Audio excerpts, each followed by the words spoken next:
All right, so mail call. The thrill of the hunt is about to be unveiled, perhaps, if I'm lucky. 30 years of anticipation, of hope, of waiting. Sometimes the hunt is proactive, and sometimes patience is rewarded, and sometimes you're just bloody lucky when your Discogs want list alerts you that something has become available. In this case, it's the latter.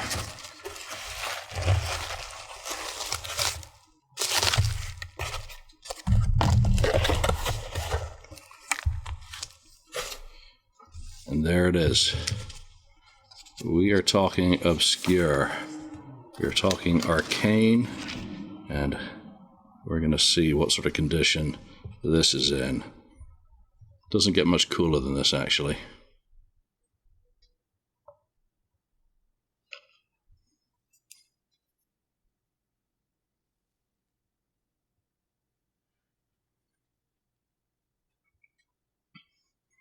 Gonna play that in a minute.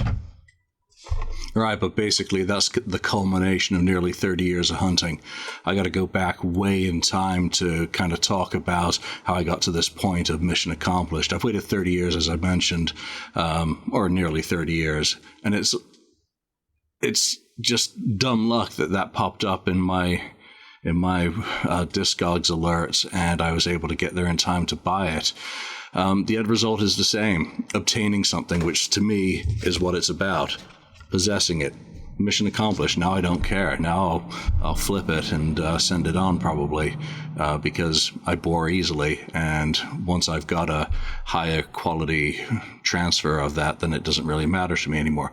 But this story of the Cellarman, which is what this Jody single is part of the beginnings of the KissFAQ, where I found Eric Carr's pre-Kiss band particularly interesting to dig into, and I interviewed, I think, all the remaining members of the group for, their stories of Paul Caravello, and that was one of his early bands. He was with them 65 through 68, I think, before going into Smack, and then of course the story becomes Creation, Salt and Pepper, Mother Nature, Father Time, Bionic Boogie, Lightning, and then Kiss. So it's a very formative period that encompasses him becoming a drummer, his love of the Beatles. And for this Crystal Collins single, it was the second single. In essence, the first single was really just an acetate that was cut at a boutique recording studio for the band members. It had handwritten labels. It's not going to be something that you can buy. It wasn't pressed commercially in any number, unlike this single. So that was August 66, October 66 as well for one of the copyright registrations. I'll punch those in here. This one comes along early in 1967, not 1968 or 69 as suggested elsewhere. The single was actually advertised in Record World in May 1967. So it was recorded sometime after Crystal Collins signed with Jody Records, which was also reported in the trades in March of 67. So Paul Caravello was a very young guy at that time, 16, which is absolutely incredible. And the Cellarman served as the backing group for Crystal Collins. They rehearsed. We can hear some of the rehearsals elsewhere. Those have circulated for quite a few years. The single, rips of this have circulated, so it's not exactly going to be uncovering something new, but getting to hold it, a piece of history, is what's incredibly cool about this, nearly as cool as completing the hunt. But I've also owned the third single, which was, of course, the publishing single that the Cellarman were basically hired to record a couple of songs. That's a Yellow label. So I had that, and I sold that long ago. Again, once I've owned it, it doesn't really retain that sort of value to me, and that's just the way I am as a collector. I'm not really a collector, I'm a hunter. Moving on from there, you get into material by Salt and Pepper and Creation, they had one single that was released without their knowledge, at least according to John Henderson. There's a demo tape that was cut in the studio, which I've got. And then you move on basically to Lightning. And going back to the beginnings of the KissFAQ, when I took it over, there was Bionic Boogie, which, again, we knew that they were performing as Bionic Boogie, and at the beginnings thought that maybe he performed on, Risky Business or Risky Changes or something like that. I don't remember now the song. But, I got that single back at the beginning of the FAQ, and it was like it was a mistake, but it was still a fun hunt until finding one. I was in near Gloucestershire at the time. So this one, again, Crystal Collins was a very young teen. I think she was 15 at the time that she signed. And to hear the rehearsals of the band and to get to now hold this single before moving it on to someone who will value it far more holding on to it than I do will be very cool. So No Matter How You Try was written by Gigi Myers and Adrian Deslauriers, and I've not been able to find out anything about either of those two chaps yet.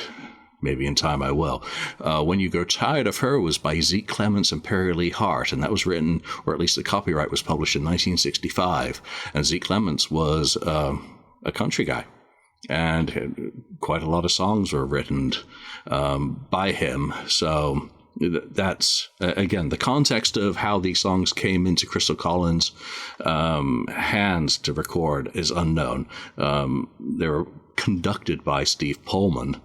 So I'm going to shut up. I'm going to go rip this, spin it on the turntable, see what the quality's like. Again, the quality, I think, will be hopefully good enough. But again, for a 50-year-old or more than 50-year-old single, I just hope it's better than what I already had. And again, it's not the end of the day if it isn't, because I finally got the single in my possession for a brief period. And that's just another one of my hunts has concluded. All right. Here's the post-needle drop report. It was rated a VG+, which I think was pretty fair. I'm not going to complain a lot. Both sides made it through without a single skip, so that is always a win. There is, I'm not surprised. There's a fair amount of surface noise. I'm going to have to see what I can do with that via magical tools, but very happy with the sound depth. Got a fresh needle, which doesn't hurt either. Though the center hole was a little bit on the small side for my adapter. I had to go find a plastic snap-in one. So there we go. Post needle drop report is positive, satisfied. The seller's going to get a good feedback report. I'm usually pretty kind anyway because it's all very subjective. I'm happy with the no skips. That's always the key consideration because those are a real pain to try and fix. And again, I'm going to work on this audio to make it as good as it can possibly be. That's the whole point of doing a 192K transfer for a needle drop, is to get it as good as can be and then to work on it and clean up some of the faults with an assortment of tools. Add those in right here. So you tell me. Eric Carr with the Cellarman, 1967, with Crystal Collins. No matter how you... Wait, what is it? No matter how you try, and when you come back to her, whatever. Take a look at the singles details here, because I'm a little bit lost for word. Again, really jazzed to complete that mission so many decades later. There aren't too many of those kind of trophies I'm still on the hunt for. And it gets fewer each year because I just give up and move on. But very happy to see that one come to a successful conclusion. All right, check it out. No matter if, no matter when, no matter if, no matter when, no matter where or why, you can't stop my heart from loving you, no matter how you try. No matter if, no matter when, no matter where you go.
no matter